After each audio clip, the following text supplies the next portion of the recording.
আজকের এই আসরটা একটু অন্যরকম হতে চলেছে, কারণ এটা কোনো সাধারণ গল্প নয়, এটা আমার গল্প। আর আজ আমি নিজেই আপনাদেরকে সেটা শোনাবো।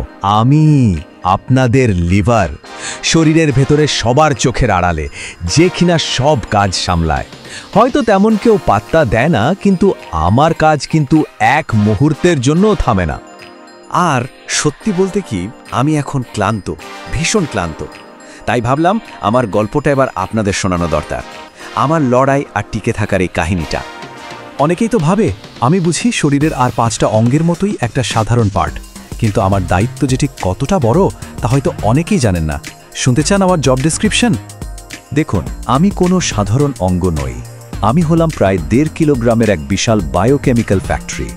যা কিছু খাওয়া বা পান করা হয় সবকিছু আমার ভেতর দিয়ে যায়। আমি সেগুলোকে ভেঙে হয় শক্তি বানাই, না হলে বর্জ্য হিসেবে ছেঁকে ফেলে দিই। রক্ত জমাট বাঁধার জন্য যে জরুরি প্রোটিন লাগে সেটাও আমি বানাই। আর 24/7 রক্তকে বিষমুক্ত রাখার কাজ তো আছেই। মানে এক কথায় বলতে গেলে আমি আছি বলে কিন্তু শরীরটা চলছে। অবশ্য এই বিশাল কর্মযজ্ঞ আমি একা করি না, আমার একটা দারুণ টিম আছে। আমার একদল অক্লান্ত কর্মী, যাদের নাম হেপাটোসাইট। এরা এক কথায় অসাধারণ। সব কঠিন কাজ, যেমন ধরুন প্রোটিন তৈরি করা বা বিষাক্ত পদার্থ নষ্ট করা, সব এরাই সামলে নেয়। আর সবচেয়ে অবাক করা বিষয় কি জানেন? এরা নিজেদের সংখ্যা বাড়িয়ে যে কোনো ক্ষতি মেরামতো করে ফেলতে পারে। আমি এদের নিয়ে সত্যিই খুব গর্বিত। কিন্তু জানেনই তো, সবকিছু সবসময় ভালো যায় না। মাঝে মাঝে এমন দিনও আসে যা ভোলার নয়। আমার জীবনের সবচেয়ে খারাপ দিন, যখন কোনো রকম ওয়ার্নিং ছাড়াই হঠাৎ করে আক্রমণ হয়। মাঝে মাঝে সবকিছু খুব দ্রুত, খুব খারাপ দিকে মোড় নেয়। যেমন ধরুন, কেউ যদি খুব বেশি পরিমাণে অ্যাসিটামিনোফেন জাতীয় ওষুধ খেয়ে ফেলে, ওটা আমার জন্য একদম সরাসরি বিষের মতো কাজ করে। এমন একটা আকস্মিক আঘাতে আমি একেবারে দিশেহারা হয়ে পড়ি।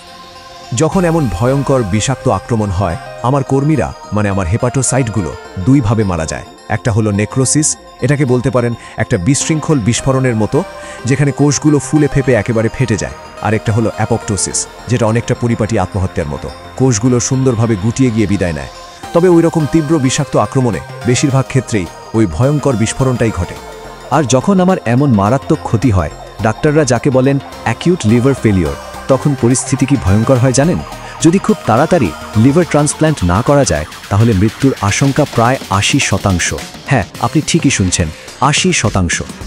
তবে সব যুদ্ধই যে এমন হঠাৎ করে হয় তা কিন্তু নয়।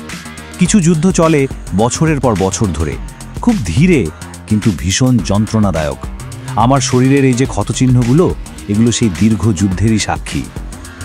আমার ভেতরে একদল বিশেষ কোষ আছে, নাম হেপাটিক স্টিলেট সেল। এদেরকে আমার ইন হাউস কনস্ট্রাকশন টিম বলা যেতে পারে। সাধারণত এরা খুব শান্তশিষ্ট, ভিটামিন এ জমিয়ে রেখে নিজের কাজ করে।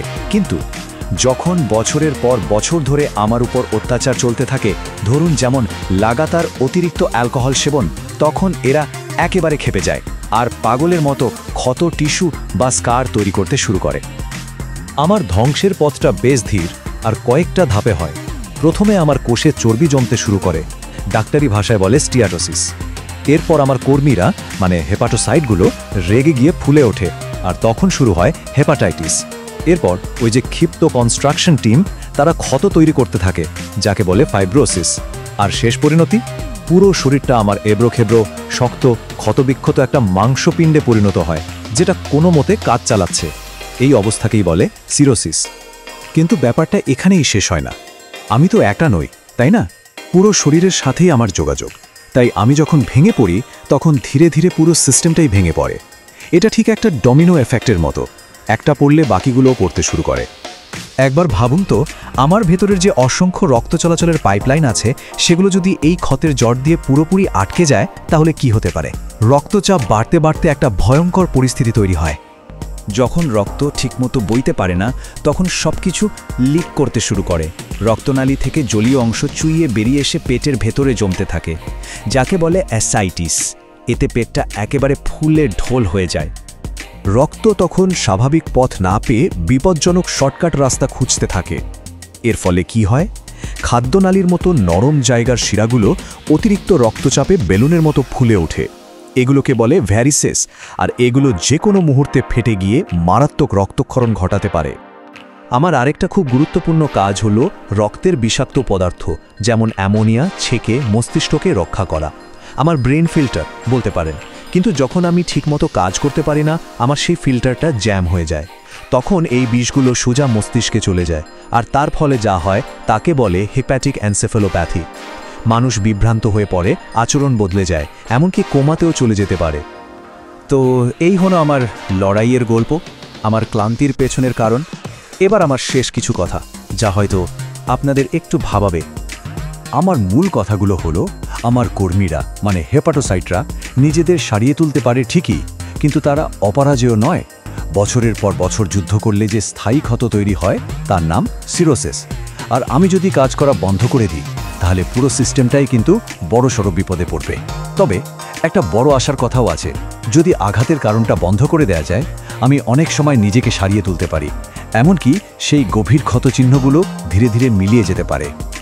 আমি দিনে 24 ঘন্টা, সপ্তাহে 7 দিন কোনো ছুটি ছাড়া কাজ করে যাই, শুধু এই শরীরটাকে সচল রাখার জন্য। একটুও বিশ্রাম নেই না। তাই শেষ প্রশ্নটা থেকেই যায়, আমার সাথে ঠিক কেমন ব্যবহার করা হবে?